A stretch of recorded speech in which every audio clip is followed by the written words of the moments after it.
Welcome to the Conscious Dominance Podcast, where Andrew and Eric, two dominant men in dom-sub relationships, discuss how we approach our dominant roles from a conscious and loving place, and what we learn about ourselves through the deep intimacy that these power exchange dynamics make possible. Sit back and enjoy the show.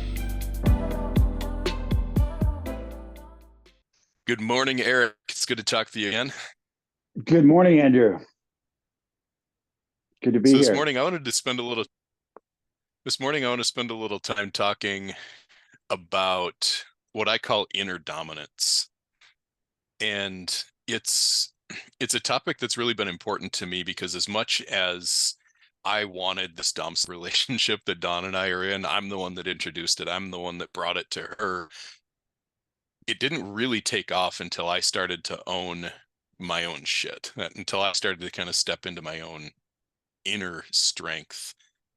And I think this is something a lot of guys struggle with. I actually got a direct message on Instagram just this morning that is like just the perfect thing to take off on this, where this guy said, "Hey, love your account. We love your podcast and your profile. And something I really struggle with is we want to be in a 24/7 dom sub dynamic. And I have all of this guilt that I feel whenever I tell her what to do or give her commands, even though she loves it." And that's the kind of thing I think a lot of men struggle with, is this sense of like, who am I to tell another person what to do? Who am I to be the one in charge and to be taking the lead in someone else's life?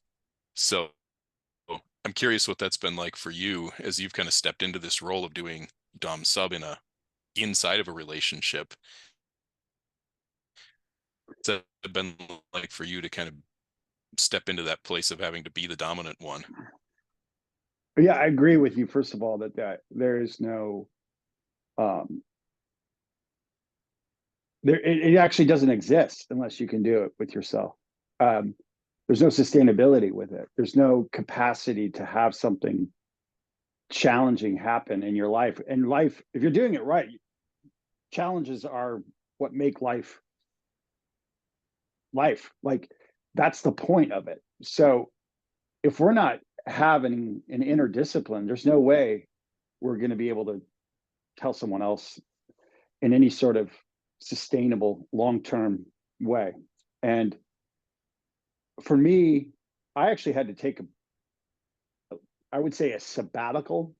I mean, I had a unique opportunity to not be in a relationship for a very long time and to do what I would call, inner work, where I really began to do the work on myself, to dominate myself.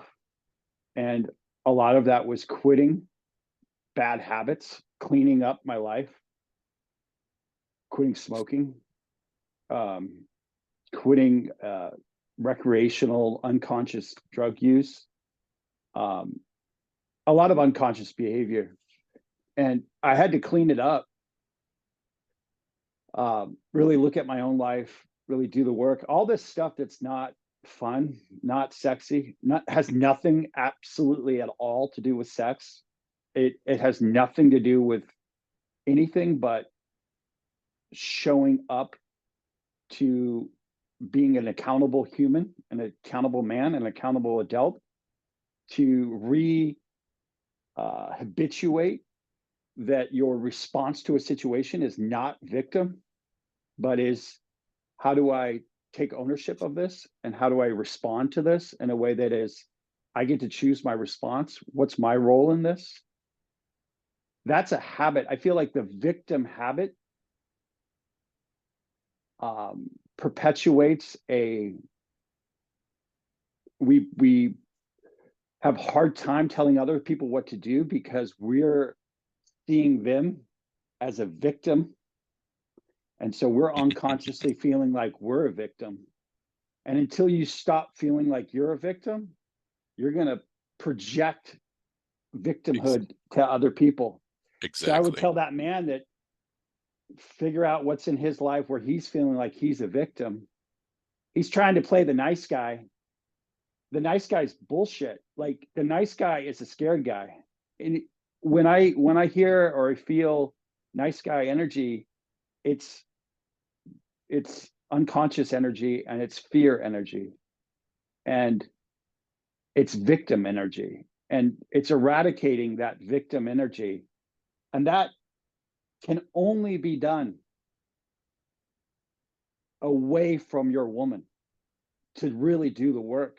Because if you're going to her to find solace and refuge and mommy energy or nurturing, this is the hardest part of this entire thing, and this is the part that people don't really understand, and this is what I think it differentiates this model and from this paradigm from other relationships. You said something like doing all this work that you had to do by yourself had nothing to do with sex, except it does. Yeah. Like, because in everything you said, absolutely 100%, like, agree with you on all of it. The thing that I didn't get before I started down this process myself was my wife is just a reflection of me. So how confident I can be, how solid I am, is how safe she feels. And if I'm playing the nice guy, she feels that, even if she doesn't know it, if she doesn't know she's feeling it, like, it's just inherent in how she's showing up. So as I wanted her to be more submissive, as I wanted her to let me be in charge more, what I continued to realize over and over and over again was she couldn't until I had taken control of myself. Essentially, like, if I didn't have self-control, she couldn't let me take the lead for her. And that is, it might not be about sex explicitly, but it's about sex implicitly, because the same thing that allows me to step forward and lead is also what allows me to take charge in the bedroom. It's what allows me to take charge in finances. It's what allows me to take charge anywhere in life. It's the exact same energy. And yeah, she's never let go until I've already owned it in here and, like, had congruence and alignment with myself and who I am, and been strong enough to actually have an authentic confidence. Because when you see that nice guy energy, like, you see it in, like, you can feel it in a guy's eyes when you look at him, if he's just, like, trying to please, right? And now And she the calls me opposite, out. oh yeah. And that sucks when it happens, but it absolutely, like, when she feels it and realizes it, she won't be able to stop herself from calling you out. But the opposite of the nice guy energy isn't dick energy. And that's the thing that a lot of guys think, oh, now I'm going to go from being the nice guy to being dominant. So now I'm going to be rigid and hard and structured and forceful. And, like, that's not it either. No, it's not. And that's, It's about you have to, it's about inner strength. It's not about external control. Go ahead. oh, 100%. No, I agree 100%. And I feel like the models for that type of masculinity is something that I think we had in the past, but I think it lacks in the present. I think often it's a cartoonish version of masculinity that is this sort of, you're either the nice guy or you're this sort of cartoonish version of it that has some parts of it that are spot on, but often is a what I call a humiliated fury. Like they sort of have this sort of like bristling, like keeping them people at bay and really hiding something, that a lot of insecurity that's inside of them. And you can feel that. And I think women can feel that. What is it to have a strength that, I mean, it really, the word sort of becomes, but there's a stoic quality to it. I mean, it really is a stoic. There's that is a good specific word to describe what that frequency is. But the other part of it that's really important that I've really come to is the inner landscape, like if we're not, the emotions and our feelings and our sensitivities, if we're not really able to do the work to reparent ourselves, to hold ourselves, if we're needing the external world to look like a certain thing for us to feel good, that's when we get into a problem. And I feel like that's the real big difference between the version of masculinity that you were talking about, that is this sort of like dick energy. Why is it dick? Because it's trying to control the external world so it feels safe and it feels good, versus an energy that is inside, holding himself and able to reparent, and knows his little boy energy, knows the little parts and wounds and where they're wounded. And so when those things are coming up, or there's something, he can do the work. He can, if he has to, remove himself from the situation and go and work on himself privately. Or if he needs to avoid a situation, he knows that, because, hey, I'm a loose cannon in this kind of situation, so I'm going to not go in that situation. So that, it really truly is it's a wise energy. You have to have that when you're dealing with women, and especially women that are sexual and vital and in their feminine, because they're going to find the little parts of you that feel wounded, that feel lame, and they're not even consciously going to find it, and they're going to poke at it, and it feels like an open wound, like where you have a Band-Aid, you know, and there's an open wound and someone's like poking at it. That's what it feels like on your being. And that's actually literally the design. I feel like when you're in a really good relationship, it's actually the point of it to trigger you. Like, we think that the really good relationships, just like, oh, it's happily ever after and life is just fucking good. That actually sucks. That there's no point to that. Like, if you're not growing and stepping up, you're going to be bored as fuck. And the really good sex and the really good scenes and all that shit comes right on the other side of you getting triggered, you holding yourself, her feeling that, and you leveling up to that. And then all of a sudden it's fresh and it's like lights out, and it's something that's like, it feels like you're 15, 16, 17 and you've never fucked before. And it's, you know, like, that's the vitality of it. But that only could come from you being able to hold yourself in that energy. And you combine this older, wise energy with a young energy, the two kind of merge together. And it's like, it, and that there is this, and it's like not faltering. And it's metaphorical and literal. This whole energy, and I'm moving my arm vertical and horizontal. It's when you are able to be erect in your energy and hold that and move that energy, versus you sort of flopping. And that's not from her. Like, she's not there to make you erect. You're holding that erection. That's your vitality holding that erection. It's not her responsibility to get you off. You're doing it. If she gets you off, she wants to get you off. It's her desire. It's her overflow to get you off. I'm going to pause. You know, you said something about being stoic, and that stoic energy is a piece of it, but I think some guys too. And I know the first time well, they get all bound up. They get like, yeah, they think stoic. They're like, okay, I need to be flat. I need to be flat. yeah.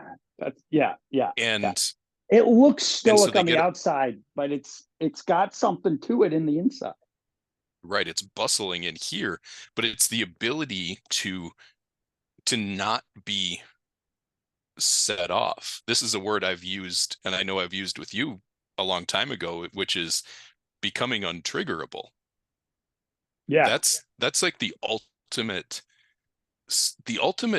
self-control, the ultimate sense of being dominant in your energy and in your inner world, is not being able to just shut down so you don't feel anything. It's being able to expose yourself to all of life, to every bit of the feminine, to every bit of your woman, and to be absolutely, completely okay, no matter what the storm is, no matter what's going on in the world around you. That's the ultimate strength, in my opinion. But if we think stoic means like I need to just be flatline, that's when we start to shut off the outside world or try to change the outside world so we can feel okay, rather than doing the inner work so we can be untriggerable. I agree 100%. And the other problem with it, when you shut yourself down, you can't feel her. And when you can't feel her, Yep. you can't be alive to the moment, to like, maybe she's needing a little something. If you're not feeling her pain and empathizing and kind of in there with her, you're not able to take this and move this energy to some other awesome place. It's often when she's feeling off and you're able to see that, not get triggered by it, hold it, move it. It's alchemy. The problem when you're cold, or you don't have the potential to alchemize the challenging moments. What happens is you take this energy and you're just a rock. It bumps up against you, it falls off. Those challenging things that you think you're being stoic and you're not helping, true untriggerability isn't that the things aren't affecting you. It's that you're alchemizing. It's that you're taking these things in and you're able to transmute them energetically from something that reads negative into something that reads positive. And the quicker you can do that, I think of it as grace. Like when you have grace, I think grace is a great word, because grace is like this capacity to be, when a dancer has grace, like you can be graceful in your energy. I think of the two words that my values when I think about this is grit and grace. Like you've got to have grit, but you've got to have grace. If you're just all grit and no grace, it's just going to grind it. It's going to feel this. You're not going to have the heart. You're not going to have the warmth. You're not going to have the capacity to really feel love. And that power of love is so beyond anything that you can intellectually or mindfully do. It's beyond something. And that when you're tapping into that energy, it's something else. But that can only happen when you're loving whatever's coming. I feel like the true alchemical process is almost like you're loving it. It's like when you're in a tough situation, if you get to a place where you're like, I love it. I remember when I used to live in Maine and it was really, really cold and I'd have to go work. And I would just get to a place that I would be like, fuck it, I love it out here. I love it. Like, come on. Like, I love it. When you can get to that place, that's the sweet sauce. And I think that's the same with when she's hitting a wound and you're able to be like, truly being able to take it in and alchemize it and have that grace with it. And I agree with you completely. And I feel like the stoic, that whole sort of genre, that's my big critique of it, is that it's just like this without any, the flexibility is a really important part, and the emotions are a really important part, and the feeling realms are really important. People think, oh, it's confusing because you think, oh, you can't be led by your feelings or your emotions, and we have to make sure we don't respond in a way that's emotional. Yes, I agree with all of that. But the alternative to that is not feeling. It's feeling and transforming them. Because if you don't feel, you can't have true empathy. You can't have true compassion. And it's through having empathy and compassion and being able to feel others that you can become a great lover. You can become, true dominance and true BDSM and these things is really, truly love. Like, you're not doing this just to get off on yourself. Like, it gets boring. I mean, there's a limited pie there. Whereas with women, it's unlimited. And so you got to get to this place where you're playing in that other field. Yeah, and that's where this inner strength work really gets to be essential, because you don't just get to decide that you're going to be untriggerable. You don't just get to decide that you're going to let her emotions in and they're not going to bother you.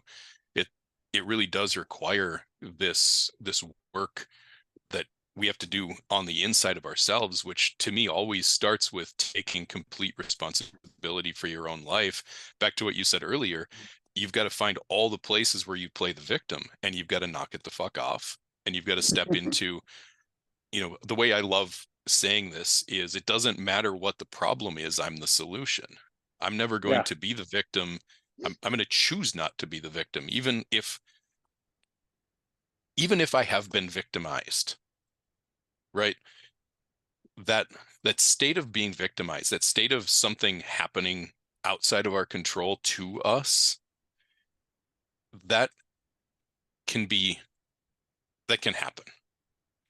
But we have to keep that relationship as short as possible. We have to keep like the perpetrator victim thing as a transaction that we are done with, and then we move back into a place of empowerment. Okay, that happened. Now what am I going to do about it? Now how am I going to lead forward out of it? Yeah, 100%. And what you're saying brings up, just this morning, I had something happen. We were having a sexual encounter this morning, and there was a orgasm on my part that released some energy in me that was re-triggered a wound from when I was little. I had some really, I don't want to get into it all right now, but like some really traumatic things that were sexual when I was young. And it re-triggered that. And I just turned into a fucking baby, and I was just not in a good space at all. And I really wanted her to be the one to comfort me, and to a degree she could, but it threw everything off. And I finally was just like, I would normally go and work out, and I couldn't go in public. I felt really raw. I felt really prickly. And what I did is I just went downstairs. We have a sauna, and I just went in the sauna, and I was in there for like an hour, and I just like kind of rocked myself, and I held myself. And like, well, I'm bringing this up because it doesn't mean like we're just Terminator all the time, like we feel things deeply. And I feel things, I think I've felt more deeply than I've ever felt in my life. And I'm overwhelmed with feeling often. And I'm feel immense feeling. And I don't always feel my stuff, but I feel other people's things. Like I'm feeling other wounds and other stuff. And it's a very intense thing. And I think part of the masculine of this energy, that one of the most empowering things, and one of the things that leads to the greatest strength for me, is being able to hold myself in private for myself in my deepest wounds. Like when I'm able to really hold myself and nurture myself and love myself and be compassionate, people, often the masculine message out there is incomplete. It's partially right, but a lot of that is the external world, how we're dealing with the public, how we're dealing with other people, stoic, unemotional, charge, all that, don't react. But in order to do that effectively and retain an open heart, there is another part of this, which I kind of think of it as very similar to mulch, and compost, and that there's going to be this decay. You make the best analogies. You know what I mean? There's going to be this decay. There's going to be stuff that we're going to have to feel. And, I'm an artist. I love poetry and I love art. And I feel like that's what actually art is. It is the compost. It is this part of us that takes these deep, tragic wounds and then transforms them into something that we can bring out to the world. We become art. Like when we're doing this really, really well, like we become artists to our woman. We're creating, it's a scene. Like we can turn life into art, because you have this presence to be able to react and yet to have the feeling and the transmute. But that can only come if we take these times. What did I used to do? I used to go smoke. I used to go drink.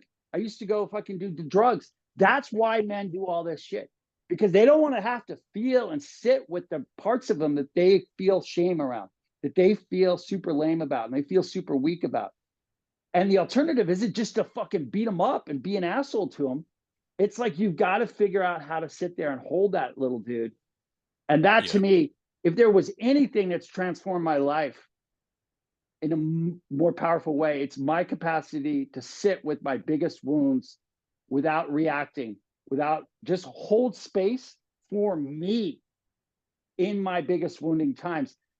And that's nature. You do it in nature, sauna, but it's solitude. It's real, truly work.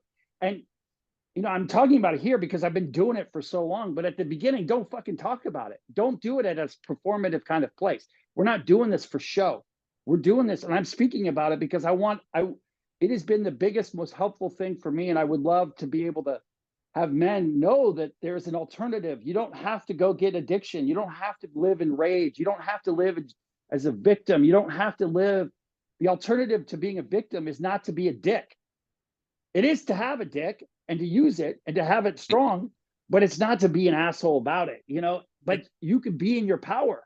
It's not a good boy or a bad boy. It's truly this integration of those two energies.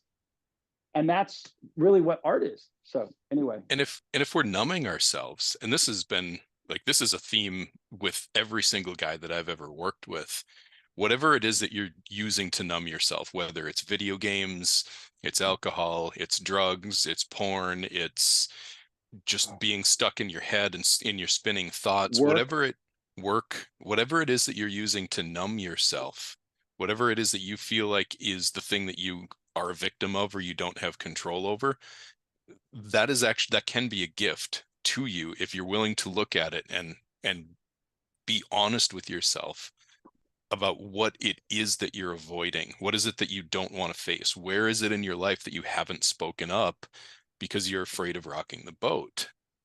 And like that, it feels like weakness. I remember I got started down doing this work for myself when I read a book that had nothing to do really with this kind of thing at all, but it was called How I Found Freedom in an Unfree World by a guy named Harry Brown. It was written in the 70s. And the whole book's premise, if I could boil it down, is that most people try to change everyone else and everything else around them so that they can feel okay. And that the only path to true freedom is to change yourself so that you are okay, regardless of what goes on around you. And that all comes back to a journey into authenticity, into accepting yourself, your true nature, who you really are.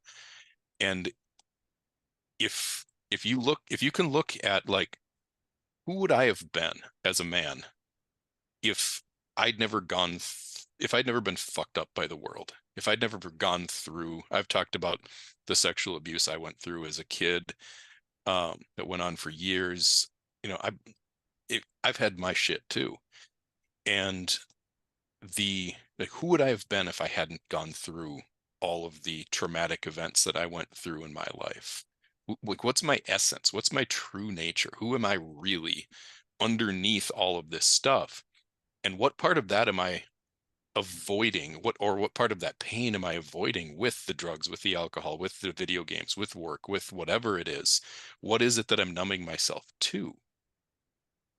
What am I numbing out that I don't want to feel?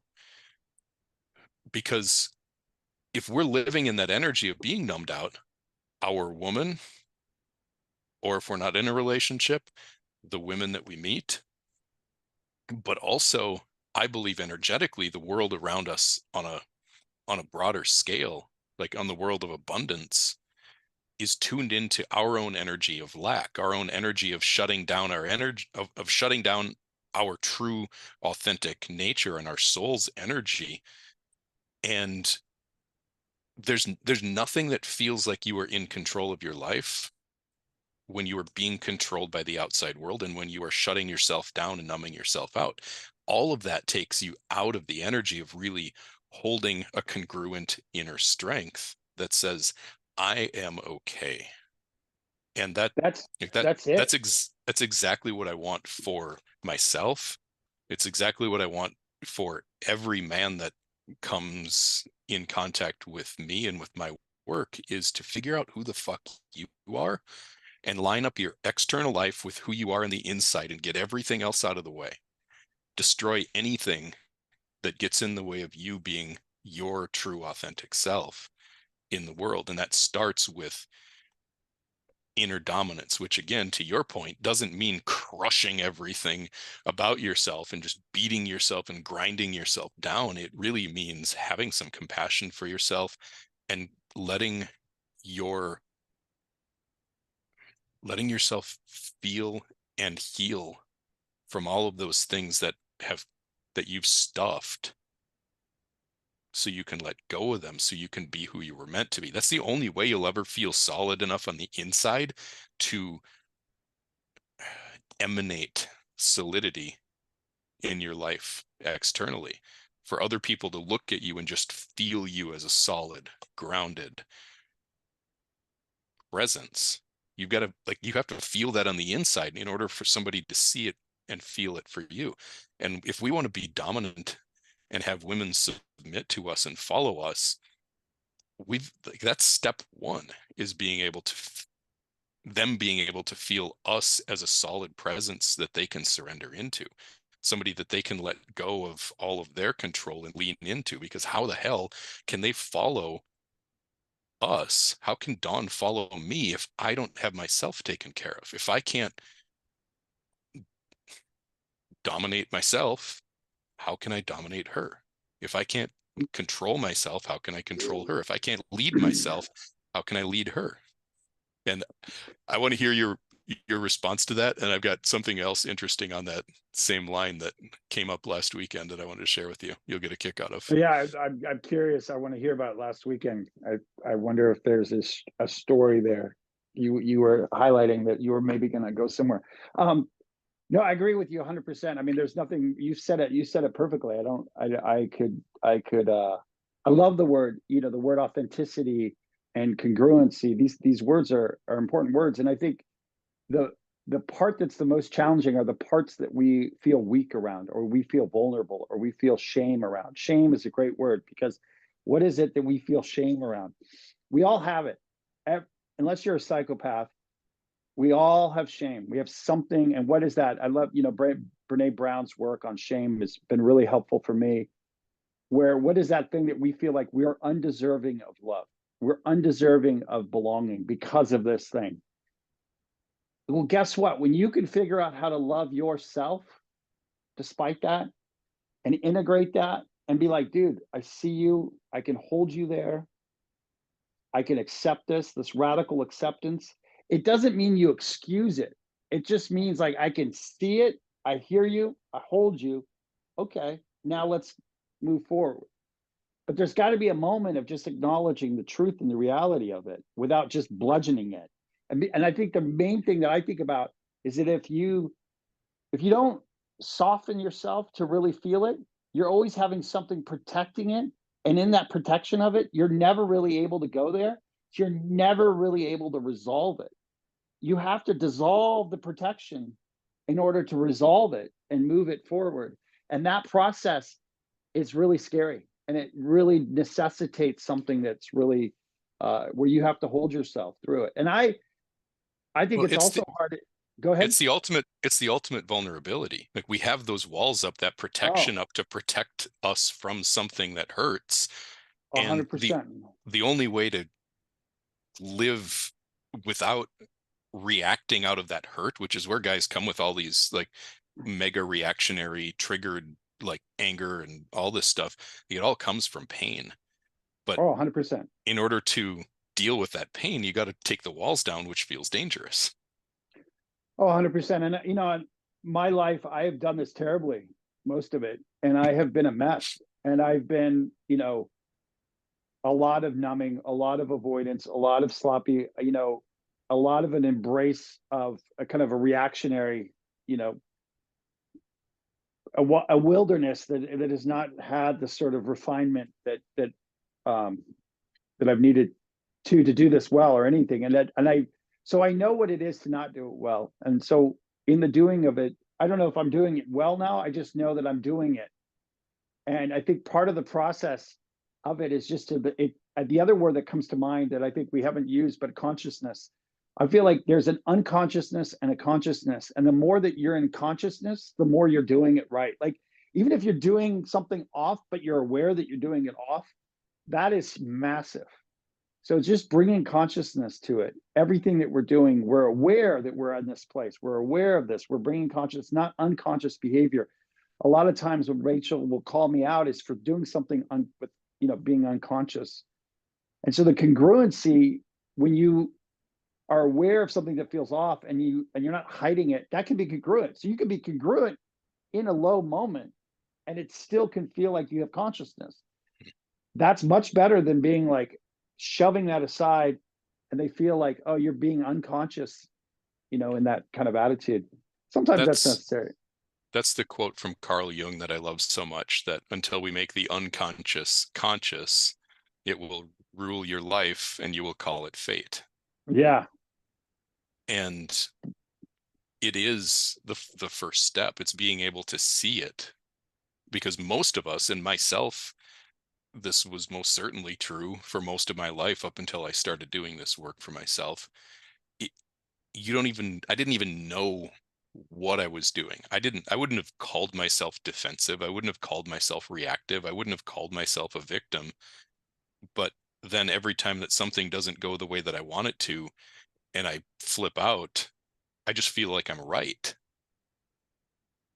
I know that, you're a victim when anytime you're doing something, you're pissed, you're right. Well, you're Yep. like, I'm right. Like if you have a lot of I'm right energy, it's most likely you're a victim. Yeah. And that's the thing. The first step is seeing, oh, I'm actually really trying to protect myself here. And as soon as you start to see that, shit starts to unwind and you can't stop Oh it from yeah. unwinding. Things will never be the same again when you start seeing yourself, like witnessing yourself in your reactivity, witnessing yourself in your defensiveness, witnessing yourself in the ways that you justify and explain yourself. When you start seeing yourself actually doing that, it, everything starts to unwind.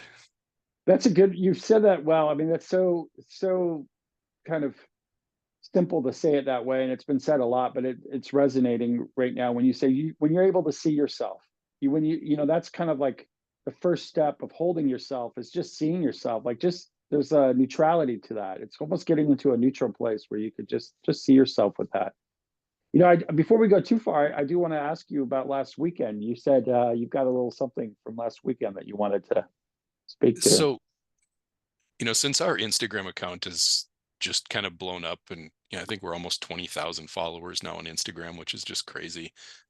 Every once in a while, between the DMs and comments, you can feel when there's somebody who's just a good connection, just somebody who kind of gets it and who you have some sort of alignment with. And so there's this man who's been kind of present in our comments and our DMs for quite a while, and we're traveling right now. We're down by Houston, and he lives down here. So it just so happened he was on his way to go visit a buddy, and he was driving like right past where we're staying. So we met him out for a cocktail, and it's fun to meet people in person who you've kind of known on the internet. And he brought up, while we were sitting there just kind of having a drink and getting to know each other, just having a fun conversation, he said, the one thing I love that you do, that the first time you said this, he said, it was like, oh, he's saying the quiet part out loud, is when I made a statement a while back that a man has no business being dominant and taking charge and control in another person's life if he's out of shape. And you made some enemies with that one. There are some other DOMs that are out there in the world that are not liking when you're saying that. And people hate when I say that, but I really believe that it's true. Now, I'm not saying that you got to have a six-pack to be a DOM. That's not it at all. It's, if you can't take responsibility for your own life, your own health, and dress yourself well, groom yourself well, keep yourself in some semblance of physical fitness, that's like that's like the zero before the one, that it takes that kind of, you have to love yourself enough to take care of yourself. And it's not just about being a DOM, but it's about showing who you are. What are your standards? How do you treat yourself and love yourself and take care of yourself? And it's not so much about the way you look, because guys will think, oh, I just need to look good. I need to, make money. I need to be in shape, dress well, and then I'll get women. but that'll only get you superficial women if you're just focused on the superficial. It's really got to be about, how do I love myself? How do I take care of myself? How strong am I? Am I strong enough to take care of me and to put my life in order? Because that is what you're doing when you're getting into a dom sub relationship, is you are taking on responsibility for another person's life. Like, they're saying, I will do what you tell me to instead of what I want. And in order for that to be a safe experience, in order for that to be an authentically surrendered experience of submission, she's going to have to trust that you've got her. And that isn't something you can do just by saying it. It's something that you have to show in the way that you live your life. And that's why being able to keep yourself in shape and take care of yourself is such an essential, like, starting point for dominance, is because you are showing yourself and building trust in yourself that you've got you, so that someone else can trust you that much. Agreed.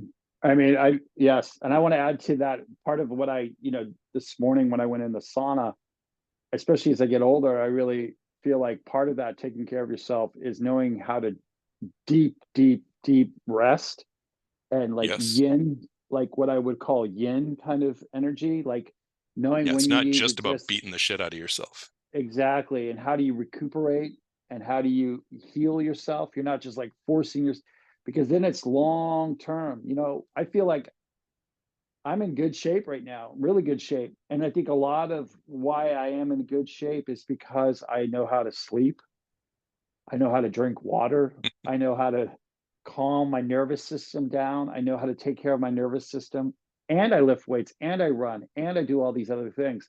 But I just wanted to add to you, I agree with you, but it's not just that. Taking care of your body to me is like making sure that we're not abusing it as well. That the body is really something that necessitates, uh, I would call like more yang energy, more external, like boom, boom, boom, and this more yin. And you need to make sure that you have this nice, like, working out and working in energy. Like we're going to work out, but we're also going to work in, and knowing when you need to do those both.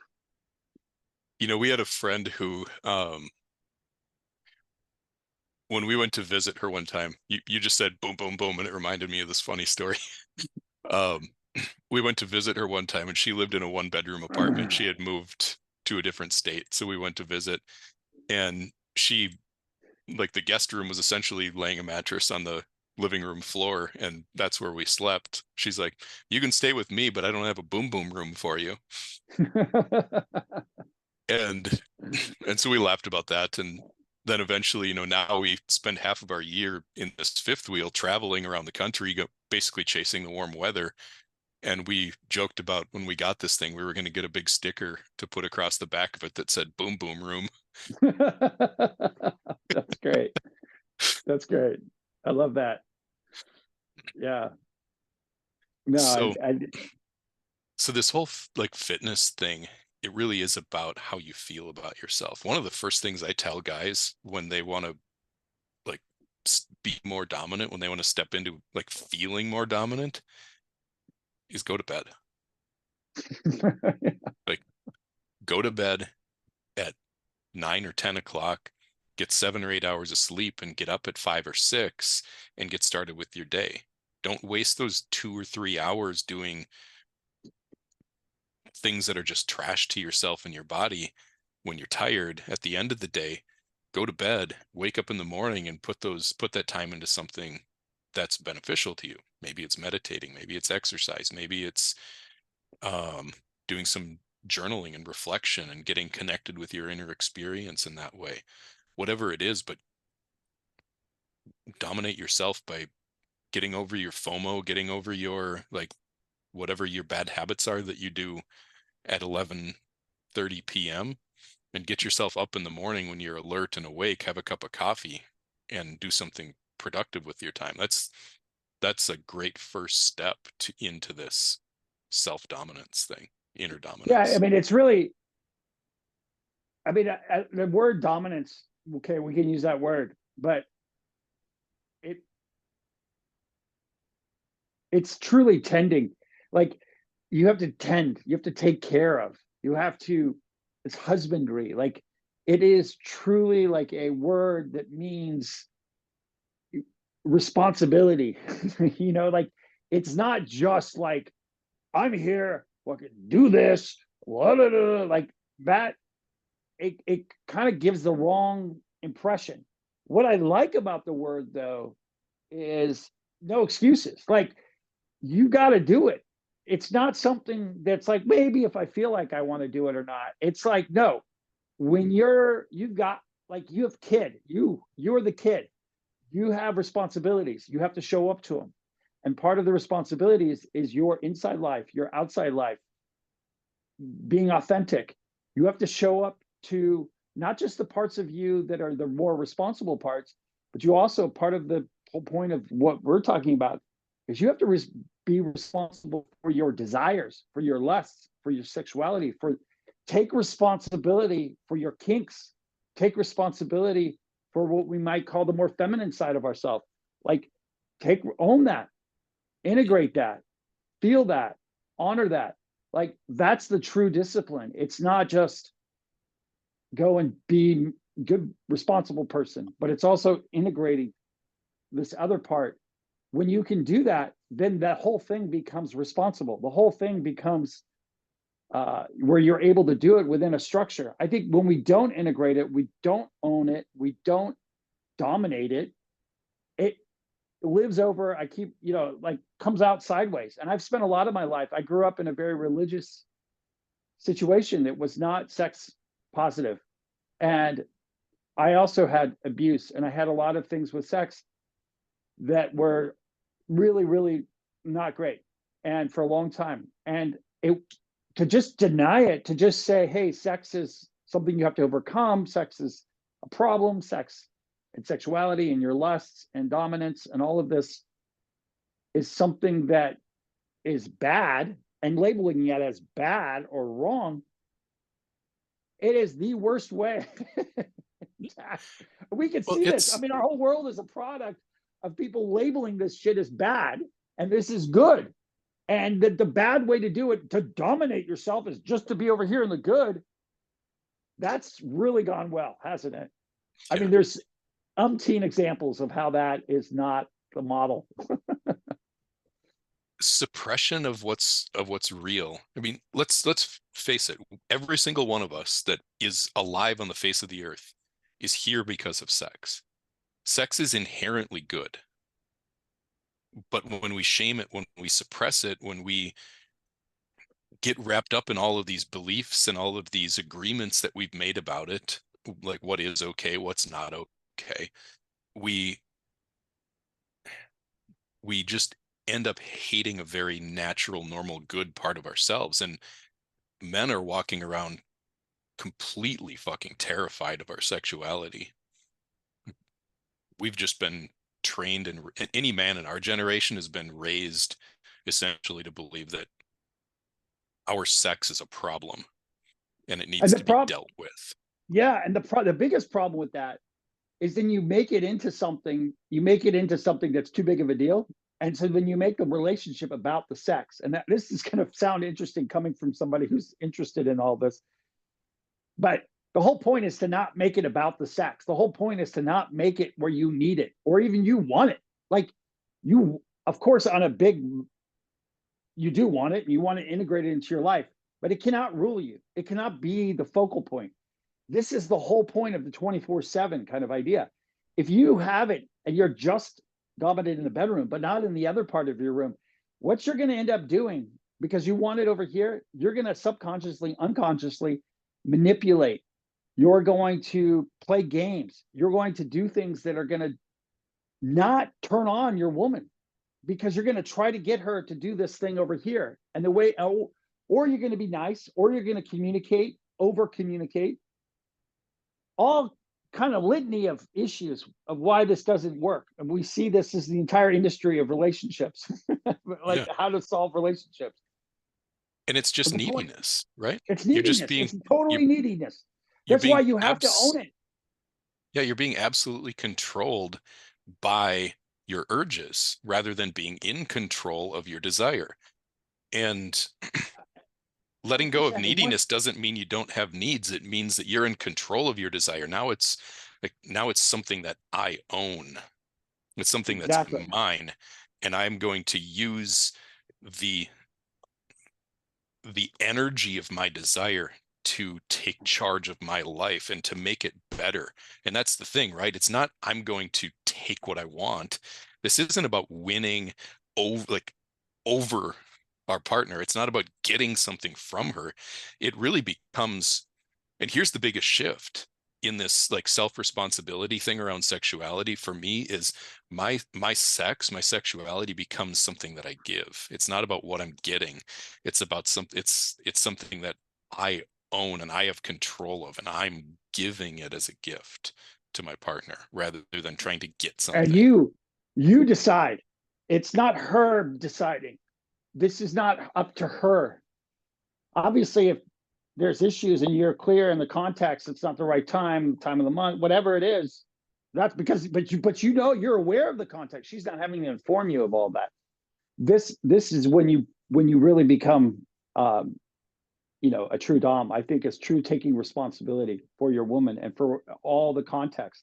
Context, I think, is a really important word too. I feel like if we're not aware of what's happening in her life, in her body, I respect you so much and I'm inspired so much by what you've done with Dawn, with keeping track of her menstrual cycle.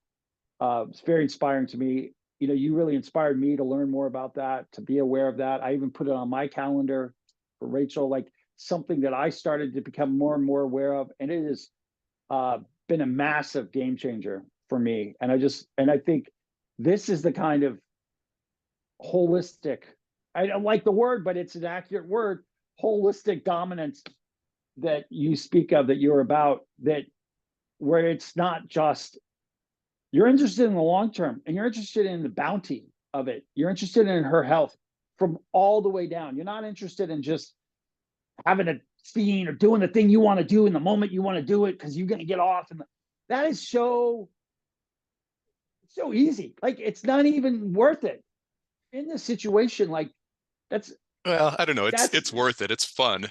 It's fun. That, I'm not saying it. I don't want to dismiss it. It's very fun up to a point. But once you get and you realize the ramifications when you're doing it wrong, what I'm trying to say is those kind of situations when you're doing it and you're not paying attention to context and you're doing it at the wrong time and the wrong way, but you're getting it and you're forcing it to happen, to me, that ceases to become fun. Like, it's like forcing a situation that it's not the right thing. That's when you lose attunement, yeah, exactly. to your experience, to her, to the energy of the whole thing, that then it becomes not fun. But when you yeah, go ahead. No, your attunement's the great word. I feel like it's the appropriate word, attunement. So the thing I want to end on, I want to just talk a little bit about this word responsibility, because that's the word that keeps coming up in this conversation. Anytime you talk about dominance and taking control of your own life, it starts with taking responsibility. And I love this little equation that I learned a long time ago. It was E plus R equals O. And that stands for event plus response equals outcome. So there's the things that happen in life, the events, and then there's the outcome, the way that things turn out. And the way that you respond, the R in the middle, is what really determines what that outcome is. It's how you respond to the things that happen in life that gives you a sense of being in charge. And I learned this a long time ago, and it was a big step for me in starting to see my life through the lens of being responsible for myself. But I never got this last piece until just last year. Somebody said, that word responsibility is respondability. It's a word that means having the ability to respond. And I put that in context of this event plus response equals outcome. That's what responsibility means. It means maintaining and retaining my own ability to respond to the events that happen in my life so that I can shape the outcomes in the way that I want them to be. And maintaining that ability to respond really is what gets at all of this, like doing the work around healing your pain, facing your pain, dealing with your triggers, dealing with everything that takes you out of, like everything that's taken me out of my ability to consciously, calmly, confidently respond to the events that happen in my life. That's the stuff that I've had to work on in order to hold on to that responsibility, that ability to be responsive to the events that happen so that I can continually shape the outcomes in the context of and in alignment with what it is I see, what I see as truth, and where it is that I'm going in my life and where I'm leading our relationship. 100%. Well said. I feel, I think of it as a stimulus and the response, the events, the stimulus, the thing that sort of provokes you, pokes at you, that triggers you. This is what you're going back to the triggerable. Mm-hmm. This goes back, this, you want to do the work, you do the work around this. That's the work. Like that's why you have to do an inventory, not just of your external world and what is going on there, but you also have to do an inner inventory. Because if you don't know what wound, like if say you have a physical body, emotional shit and the traumas from our past are very much like the physical, like it's going to hit something in us.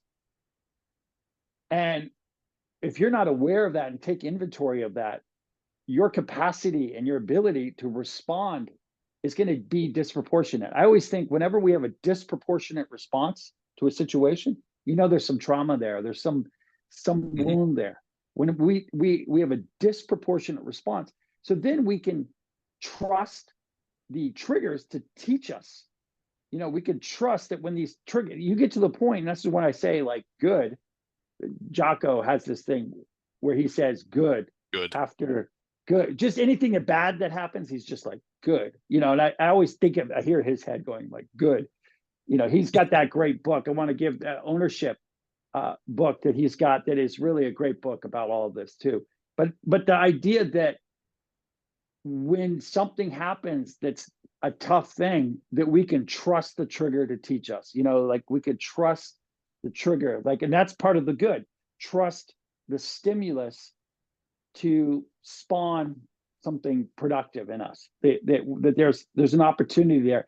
And I think the victim is like, what the fuck you doing? You hit, and then you want to get on, like, no, don't touch that. And you can, everyone's kind of like doing this. Well, it's because they have so much wounding here that they're trying to protect themselves.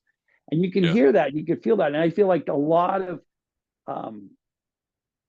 it's shame. There's wounding. And this is why if we're not bringing compassion and love to these wounds, we're not really ever going to, because it's just going to further the armor. And I think a lot of the illnesses that men have as they get older and younger now even is armor.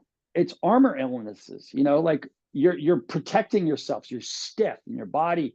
Literally, there's a looseness when you can start dissolving these things. Your heart opens up. Heart attacks and heart things are one of the biggest killings of men. I think it might be number one. It's because they're closing their heart. They're closing. You open up your heart, the blood can flow. We can move. We're not just in this state. And this is where this is not. That's why I'm passionate about it. Why you're passionate about it. This is life and death, and this is not just some fun thing that we're doing. Like this is literally. I mean, look at all the insanity of school shootings and people reacting and road rage and all this kind of stuff. A lot of that is people not understanding the event plus R equals O equation that you speak about. They are not choosing their ability to respond has been hijacked by an external event that provokes them to do something. And that is something that the 24/7 DS is literally a training ground of the E plus R equals O opportunity. It's not like I'm not untriggerable. I'm getting triggered almost every day. I'm just able to navigate that quicker and better than ever before and know and see it happening. But I'm grateful to be in this type of relationship because it's literally, I tell her it's her job to trigger me when something's off. Like if something's off, you speak up, you use your voice, and don't be contorting yourself to make me feel better. Because when she's able to do that, she gets wetter. Like it's just an equation.